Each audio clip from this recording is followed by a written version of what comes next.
آج جب کہا جاتا ہے اٹھو بیت المقدس تمہیں پکار رہا ہے، آج جب کہا جاتا ہے اٹھو اس مسجد میں جانے کے لیے جہاں زکریا پیغمبر نے بڑھاپے میں دعائیں کی اور اللہ نے بیٹا یحییٰ عطا کیا تھا، چلو اس مسجد اقصیٰ کے لیے جہاں حضرت مریم کو بے موسم پھل میرے رب نے کھلائے تھے، چلو اس مسجد اقصیٰ کے لیے جہاں پر ایک نماز کا ثواب 75,000 نمازوں کے برابر ہے، چلو اس مسجد اقصیٰ کے لیے جہاں پاک پیغمبر نے سارے نبیوں کو امامت کروائی ہے، چلو اس مسجد اقصیٰ کے لیے جس کو کعبۃ اللہ کے بعد ابراہیم نے اپنے ہاتھوں سے تعمیر کیا، چلو اس مسجد اقصیٰ کے لیے جس کی زمین پر ہزاروں نبیوں نے سجدے کیے، چلو مسجد اقصیٰ کے لیے جس کا دروازہ عمر ابن خطاب نے کھولا تھا، تو دنیا کے 1.5 ارب مسلمانوں میں کوئی عمر ابن خطاب کا غلام نظر نہیں آتا،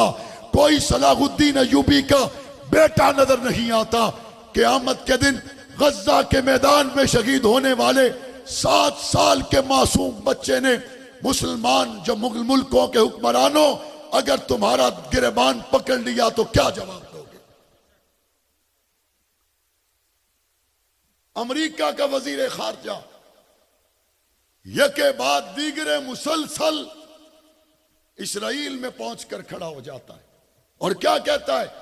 کہتا ہے میں یہاں اس لیے نہیں آیا میں امریکہ کا وزیر خارجہ ہوں، میں اس لیے آیا ہوں میری ماں یہودی، میرا باپ یہودی، اور میں یہودی ریاست اسرائیل کے ساتھ کھڑا ہوں۔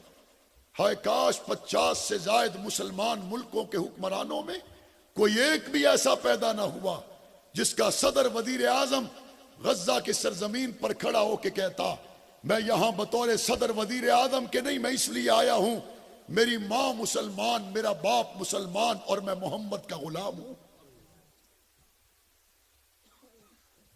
3 ملک ایسے ہیں جنہوں نے اسرائیلی جارحیت کی وجہ سے، اسرائیل کے ظلم اور زیادتیوں کی وجہ سے، اسرائیل کی سفاکیت کی وجہ سے ان 3 ملکوں نے اپنے ملک سے اسرائیلی سفیر کو نکال دیا۔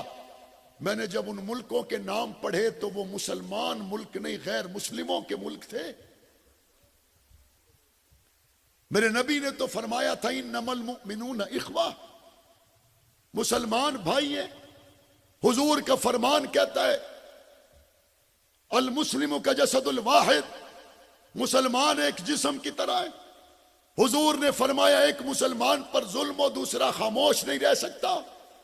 قرآن مجید کہتا ہے کیوں نہیں نکلتے ان کے لیے جو لوگ کسی بستی میں تمہیں پکار رہے ہیں اور وہ ضعیف ہیں، کمزور ہیں، عورتیں اور بچے روتے اور تڑپتے ہیں، اور وہ کہتے ہیں یا اللہ کوئی مددگار بھیج۔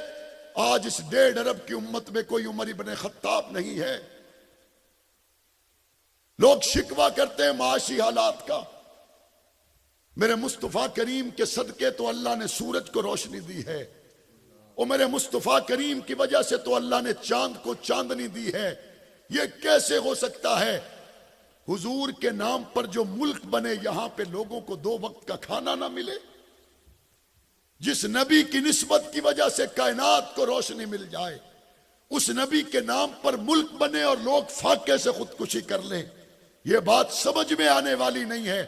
اگر اس کی وجہ لوگ تلاش کرتے ہیں، کوئی عمران خان کو ذمہ دار کہتا ہے، کوئی نواز شریف کو ذمہ دار کہتا ہے، کوئی باجوہ کو ذمہ دار کہتا ہے، کوئی عدلیہ کو ذمہ دار کہتا ہے، یہ ساری باتیں اپنی جگہ، آپ دلائل دیتے رہیں، یہ بحث کبھی ختم نہیں ہوگی۔ لیکن میرا دل یہ کہتا ہے اصل واقعہ یہ ہے جب 20 سال سے ابو بکر صدیق کی بیٹی عافیہ صدیق کی امریکہ کی جیل میں پاکستان کی طرف دیکھ رہی ہوگی، اور 20 سال تک یہاں کے صدر وزیر اعظم امریکہ کے دورے کریں گے، اور پاکستان کی بیٹی عافیہ صدیقی، ابو بکر صدیق کی بیٹی عافیہ صدیقی اس کے لیے بات بھی نہیں کریں گے، تو اس کے بعد پھر اس ملک میں فاقہ نہیں آئے گا تو کیا آئے گا؟ حضور کے نام پر ساری کائنات کو رب سجا دے اور حضور کے نام پر بننے والے ملک میں لوگ فاقے میں آ جائیں، یہ بات سمجھ میں نہیں آتی۔ وجہ اس کی میرے خیال میں ہے تو ایک ہے، جب شام میں ایک چھوٹی سی بچی کو شہید کر دیا گیا. جب اس کے آخری سانس تھے اس معصوم بچی کے سامنے ایک میڈیا پرسن کیمرے کے ساتھ آیا. اس نے دنیا سے جاتے وقت کہا میں دنیا سے جا رہی ہوں, میں اللہ کو جا کے شکایت لگاؤں گی کہ دنیا کے 50 سے زائد اسلامی ملکوں میں ہماری مدد کے لیے کوئی نہیں آیا. تم رونا روتے ہو کہ ملک کی معیشت تباہ ہے, مجھے لگتا ہے کہ اللہ کو شکایت لگ گئی ہے. تم رونا روتے ہو کہ ملک کے حالات کیسے بہتر ہوں گے. حضور کی اس بیٹی نے جا کر اللہ کو شکایت لگائی ہے. امت کے زخم گنو تو گنے نہیں جاتے, لاشیں گنو تو گنے نہیں جاتی. ہر ایک ملک یہ سوچتا ہے اگر میں یہ کروں گا تو میرا نمبر لگ جائے گا. یمن کی حالت دیکھ کر تم نہ سدھرے, عراق کی حالت دیکھ کر تم نہ سدھرے, شام کی حالت دیکھ کر تم نہ سدھرے, غزہ کے زخمیوں اور شہداء نے تمہیں بیدار نہ کیا. مت سمجھو نمبر کسی کا نہیں آئے گا, یہی تلوار چلتی رہی تو ایک دن نمبر تمہارا بھی آئے گا. اگر کوئی بیت المقدس کے لیے کھڑا نہیں ہو سکتا وہ کل کعبہ کے لیے بھی کھڑا نہیں ہوگا. اگر کوئی بیت المقدس کے لیے بھی کھڑا نہ ہو وہ مسجد نبوی کے لیے بھی کھڑا نہیں ہوگا.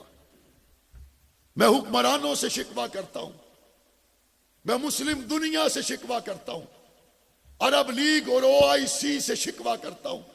تمہارے اجلاس نہ ہوتے تو بہتر تھا. ایک امید تو تھی کہ جب بیٹھیں گے تو پتہ نہیں کیا کریں گے. تم نے تو اس امید پر بھی پانی پھیر دیا. میں حکمرانوں سے کیا شکوہ کروں, میرا تو اپنے نوجوانوں سے شکوہ ہے. ورلڈ کپ کے چھکے اور چوکوں کے نیچے فلسطینیوں کی چیخیں دب گئی. میرا تو اپنے نوجوانوں سے شکوہ ہے, کرکٹ میچ کے لیے مصلی بچھا کر دعائیں کرتے رہے, مسجد اقصی ان کو یاد نہ آئی. میرا تو اپنے نوجوانوں سے شکوہ ہے.